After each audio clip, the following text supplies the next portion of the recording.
ನಿಮ್ಮೆಲ್ಲರಿಗೂ ಕೂಡ ಇಷ್ಟ ಆಗುತ್ತೆ ಅನ್ಕೊತೀನಿ. ಇಷ್ಟ ಆದರೆ ಲೈಕ್ ಮಾಡಿ, ಶೇರ್ ಮಾಡಿ, ಕಮೆಂಟ್ ಮಾಡಿ.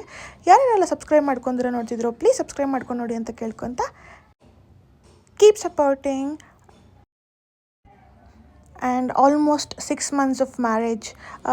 ಇಟ್ ಇಸ್ ಸೋ ಸ್ಟ್ರೇಂಜ್ ಅಲ್ವಾ? ಹೆಣ್ಮಕ್ಳು ಒಂದು ಮನೇಲಿ ಹುಟ್ಟಿ ಬೆಳೆದು ಒಂದು ವಾತಾವರಣದಲ್ಲಿ ಬೆಳೆದು ಆಲ್ ದಿ ಸಡನ್ ಮದುವೆ ಅನ್ನೋ ಹೆಸರಿನಲ್ಲಿ ಸೊಸೈಟಿ ನಮ್ಮನ್ನ ಮನೆಯಿಂದ ದೂರ ಮಾಡಿ ಹಸ್ಬೆಂಡ್ ಮನೆಗೆ ಕಳಿಸ್ತಾರೆ. ಸೊ ನಾವು ಅದಕ್ಕೂ ಕೂಡ ಅಡ್ಯಾಪ್ಟ್ ಮಾಡ್ಕೊತ ಆ ಚೇಂಜಸ್ಗೆ ಅಡ್ಜಸ್ಟ್ ಆಗ್ತಾ ನಮ್ಮ ಲೈಫ್ನ ಹೆಂಗೆ ಚೇಂಜ್ ಮಾಡ್ಕೊತೀವಲ್ಲ. Shout out to all the women out there. Ladies we are all so strong. And honestly speaking, ನಾನು ಅಂದ್ಕೊಂಡಿರಲಿಲ್ಲ ನಾನು ಒಂದು ಇಷ್ಟು ಬೇಗ ಮದುವೆ ಆಗಿ ಒಂದು ಮ್ಯಾರೇಜ್ ಲೈಫ್ಗೆ ಇನ್ಲಾಸ್ ಜೊತೆ ಒಂದು ಹಸ್ಬೆಂಡ್ ಫ್ಯಾಮಿಲಿ ಜೊತೆ ಅಡ್ಜಸ್ಟ್ ಆಗ್ತೀನಿ ಅಂತ. Because I was not that kind of woman until I got married.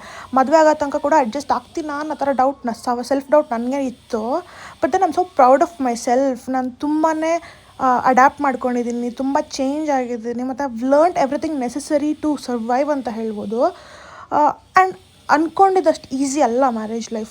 ನಾವೇ ಒಂಥರ ಅದನ್ನ ಫ್ಯಾಂಟಸೈಸ್ ಮಾಡ್ಕೊಂಡಿರ್ತೀವಿ ಮೂವೀಸ್ ನೋಡಿ, but it is not true. I mean all the ladies who is married ಎಲ್ಲರಿಗೂ ಗೊತ್ತೇ ಇರುತ್ತೆ. Marriage life is ups and downs. Though my husband is really sweet, he takes care of me, and 6 months was a real nice time for me with him. There are other obstacles as well. ಬೇರೆ ಥರ problems ಇರುತ್ತೆ ಅಲ್ವಾ, obviously. But then I'm so proud of myself for putting it all together and surviving. And cheers to 6